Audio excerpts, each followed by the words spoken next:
Le Grand Matin Sud Radio.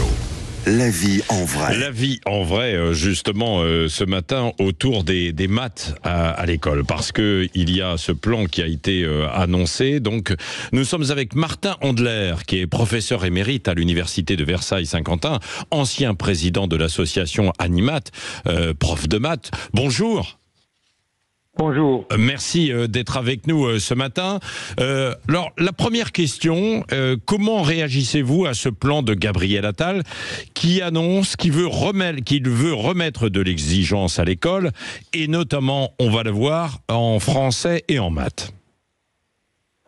Vous savez, enfin bon, le plan est la conséquence du fait que dans les évaluations, et notamment les évaluations internationales, nos résultats sont vraiment très médiocres. Et il y a une nouvelle étude, je suppose que vous en avez parlé, qui est sortie hier, l'étude PISA, qui a montré des résultats qui sont encore pire que les résultats précédents, d'il y a 3 ans, 4 ans. Et il y a vraiment une chute très très régulière de nos résultats en France, avec un point qui est quand même gravissime, c'est que la France est le pays dans lequel les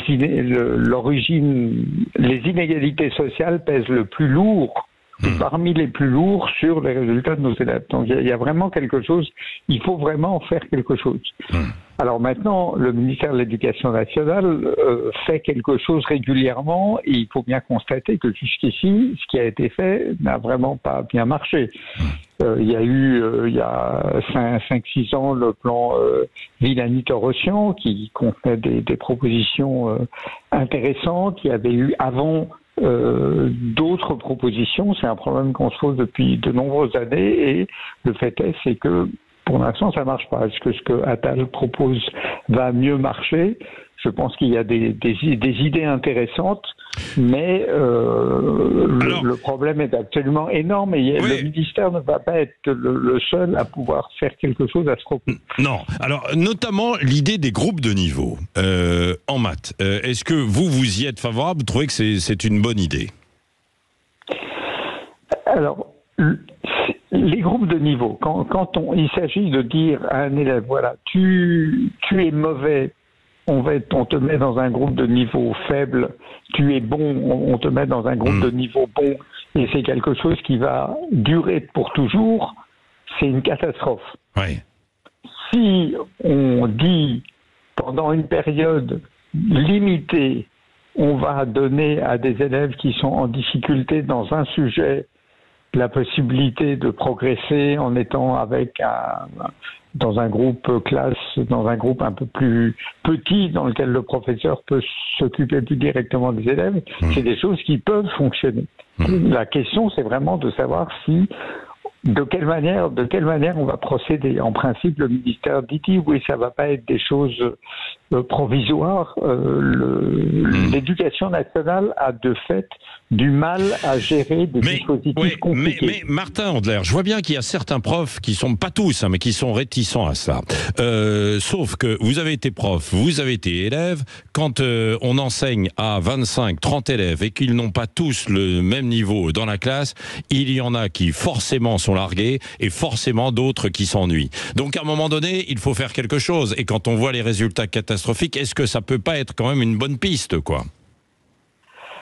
Oui, je l'ai dit, je pense que c'est des dispositifs qui peuvent fonctionner, mais avec en se fixant des règles extrêmement précises qui disent que quand on met un élève dans un groupe de niveau faible, dans un groupe de soutien, c'est pas quelque chose qui est définitif, c'est pas quelque chose on le relègue pas. Non mais Martin Andler, philosophiquement, si on le met dans un groupe qui est un peu plus faible ou un groupe qui est un peu plus fort, c'est pour d'un côté les aider d'une manière ou d'une autre. Après on verra ce que ça donne. Mais si vous dites on te met en fait dans un niveau faible, mais on est désolé, tu resteras pas. Tout dépend évidemment comment on apprend, non? J'ai l'impression qu'il y a une réticence là philosophique à cela. Martin Andler, non? Oui, alors, je comprends. Je ne partage pas cette réticence philosophique. Je pense que c'est une expérience qu'il faut mener, mais qu'il faudra évaluer.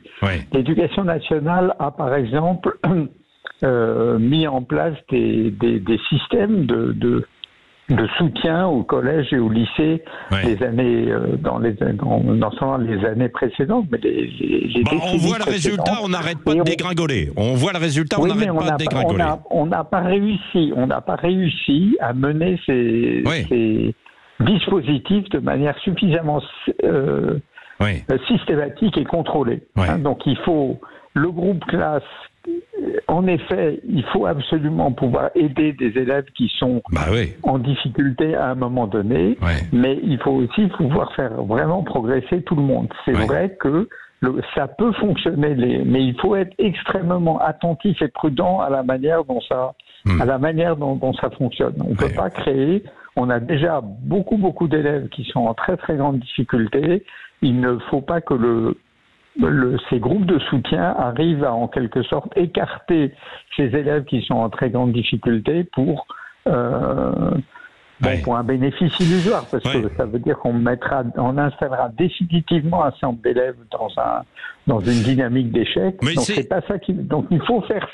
Il faut être très très attentif à la manière dont on le fait. Non mais c'est vrai, mais je pense qu'il faut rechercher maintenant aussi de l'efficacité, Martin Andler, pour que ça avance et ne pas laisser probablement des élèves sur le bord de la route qui sentent qu'ils n'y arrivent pas, Et de même qu'il y a l'orientation. Enfin, il y a beaucoup de choses.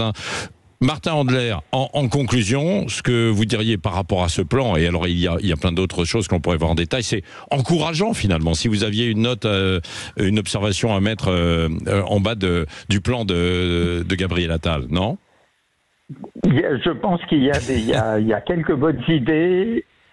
On verra. Ce qu'il faut, c'est que quand le plan sera mis en place, il y a une concertation suffisante sur la manière dont on va le faire, qu'il y ait une vraie concertation avec les enseignants, avec les équipes de direction des lycées, des lycées, des collèges et du premier degré. On n'a pas parlé du premier degré, mais bien sûr, c'est fondamental. Essentiel.